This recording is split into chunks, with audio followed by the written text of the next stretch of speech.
2026 Vanquish Volante Drive. The Aston Martin of Aston Martin's the aristocratic automaker's grandest grand tourer. In open-top form, posh, high-performance coupes, and convertibles have long been Aston Martin's stock in trade. Modern Aston Martin's pursuit of growth, part of its quest for profitability, has seen the brand expand into sports cars, supercars, SUVs, and ultra-low production variants thereof. But ultra-fast, ultra-lix, and ultra-lovely grand touring coupes and convertibles remain at the brand's core. Cars like the new Vanquish, which arrived last fall as a stunning coupe, and now the Vanquish Volante, its open-top counterpart, both stand as the ultimate expression of Aston Martinness.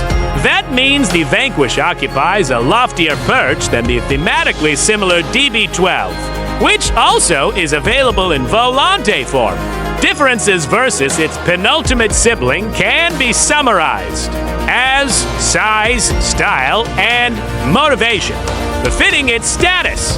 The Vanquish is the most grandly proportioned of Aston Martin's grand tourers.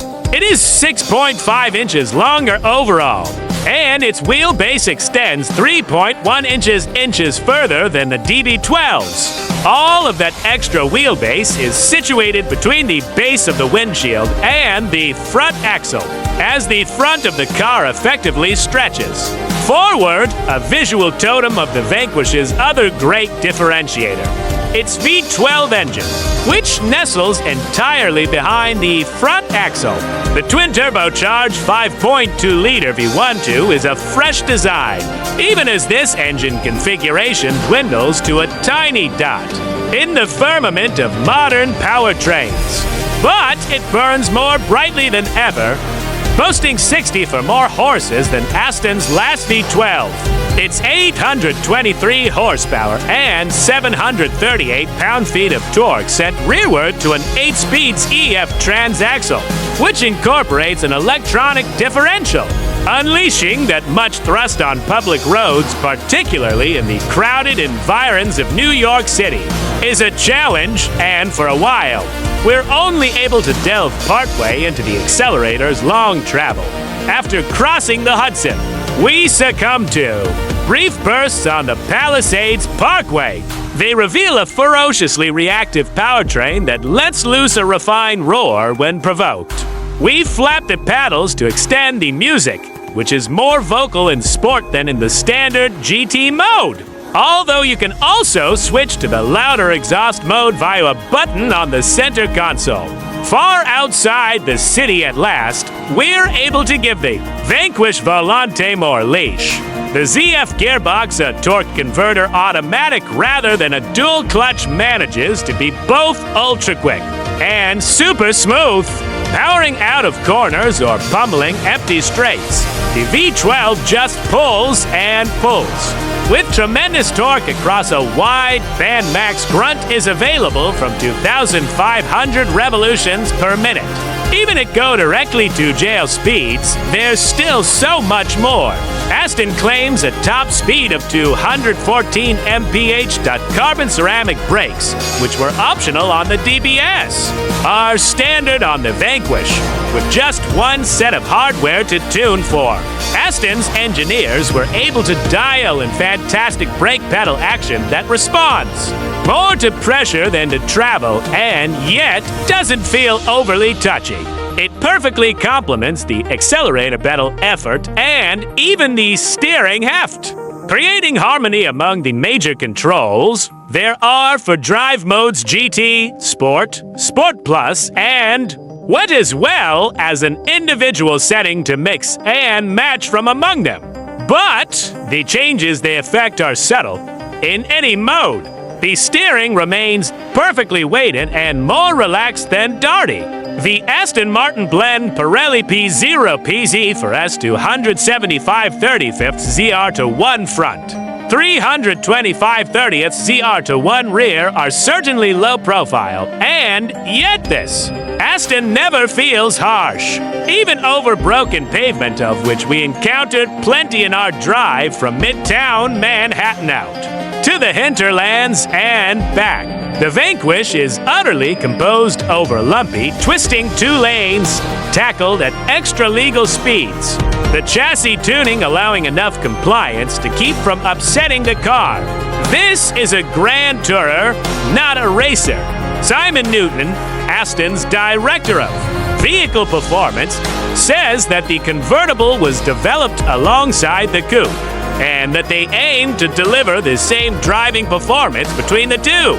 They adjusted for the slight weight difference. Aston says the Volante is about 200 pounds heavier, with a claimed 50/50 weight distribution by increasing the rear spring rates and front and tire roll bar stiffness each by 7%. On the subject of stiffness, the convertible adds a structural cross brace behind the front seats, and there's extra structure across the top of the rear suspension and in the sills, like the coupe. The Volante's bonded aluminum architecture is draped in carbon fiber body panels, and what panels they are! The Vanquish is, quite objectively, a stunner, no less so in Volante form than as a coupe. The compact stacking fabric top doesn't interrupt the graceful bodywork when tucked away, and it stows in just a claimed 14 seconds, a feat that can be performed on the move at low speeds. Raise the top in 16 seconds, and it provides 8 layers of insulation from the world outside.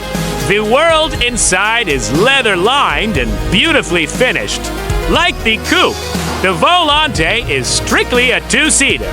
Those seats are comfortable, and without overlarge side bolsters, ingress and egress aren't needlessly challenging.